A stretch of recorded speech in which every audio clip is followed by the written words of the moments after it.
Experts say that Egypt is a good example of Africa's escalating debt crisis and its profound impact on economic and political stability, as well as economic growth, development, and governance.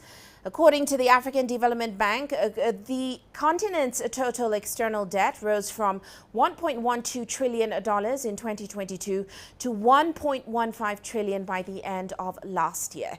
And that, of course, is amid increasing political instability and shrinking economic growth in several countries.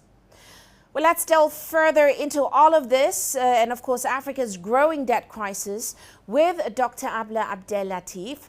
She is the chair of the Presidential Advisory Council for Economic Development in Egypt and also the executive director and director of research at the Egyptian Center for Economic Studies. Doctor, it's great to have you on the show with us today. Now, of course, I just want to start off with the fact that we're pointing to all these issues around Africa, the debt crisis, and there's been a strong call for a reform of the global financial system in a way that also is fair to Africa as a continent.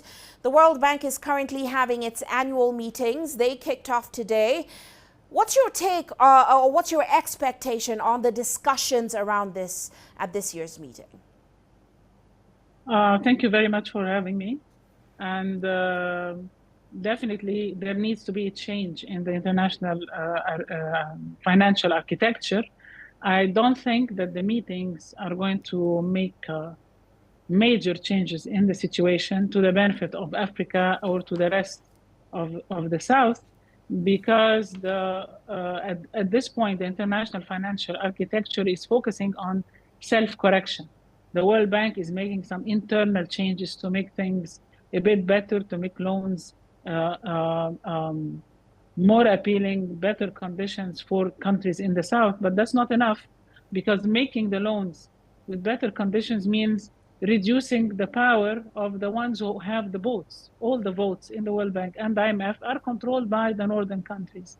So self-correction, you cannot ask an institution to reduce its own power. It's not going to help much. What is needed is a major transformation in the financial architecture, which actually is linked to a change in the entire economic system, having a new Bretton Woods agreement, etc., having a system that respects more the balance of power and the population and the fairness of things. This is what is needed that will make the big change. Meanwhile, what is happening is a louder voice by the South, bigger voice by things like BRICS, okay? Definitely much stronger voice from Africa. Africa is now a member in the G20, so this will give it a voice, but there are so many prerequisites for this to succeed, on the top of which is for Africa to be connected and well integrated and cooperating together.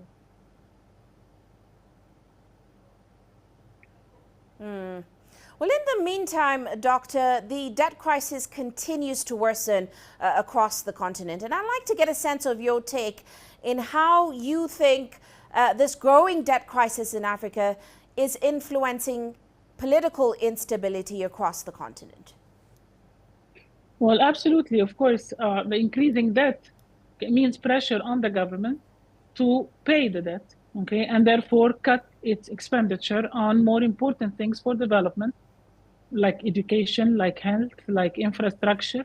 And all this, of course, is going to cause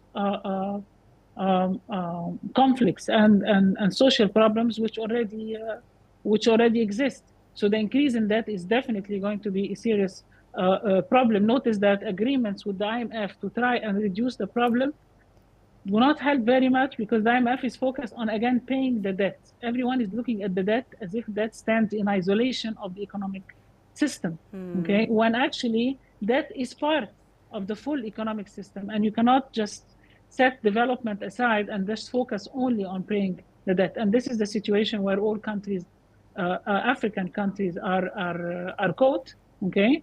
Actually, Egypt, as high as debt as it is actually in a better condition on many other countries in the continent, okay? But risk of political instability in the continent are very high because of this. It's very simple. I mean, governments not spending, not paying enough attention to the needs of development and the needs of the people, and being, caught on this path for repayment of debt only. So definitely, I agree with you.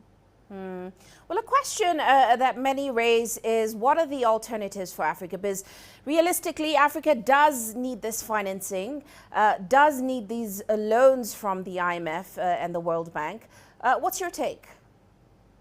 Okay, first of all, Africa has a historical right that it's not capitalizing on.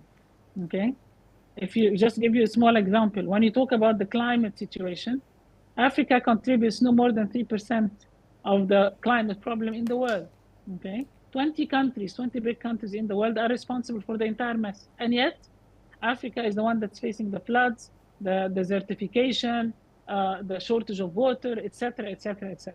And Africa as a continent has been abused and exploited by the North for so many, many, many years. Okay, this creates a historical right for Africa that it needs to capitalize on and push for receiving more finance on this ground, even by itself. That's one thing. A second thing, domestically, there needs to be more action by the private sector. It cannot be the government only doing it. There needs to be innovative means of financing, like using pensions and things that are introducing carbon pricing, etc., etc. All those innovative ways for dealing with providing finance for development. But for me, what is more important than this is to improve the status of governments in all countries in Africa, increase their capacity building, increase their ability to have development plans, also empower the youth, okay, in order to improve the entire system.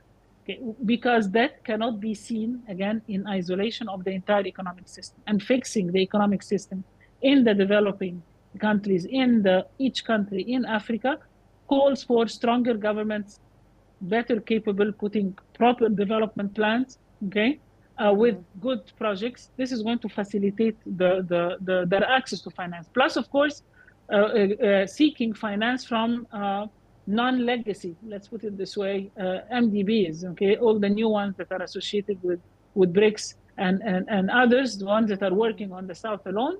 Africa needs to approach it. Finally, South-South cooperation is needed.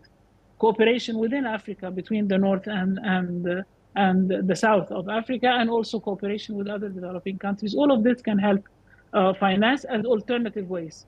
And these are certainly some of the heavy discussions that are currently ongoing at the BRICS Summit, at the World Bank, and at the COP16.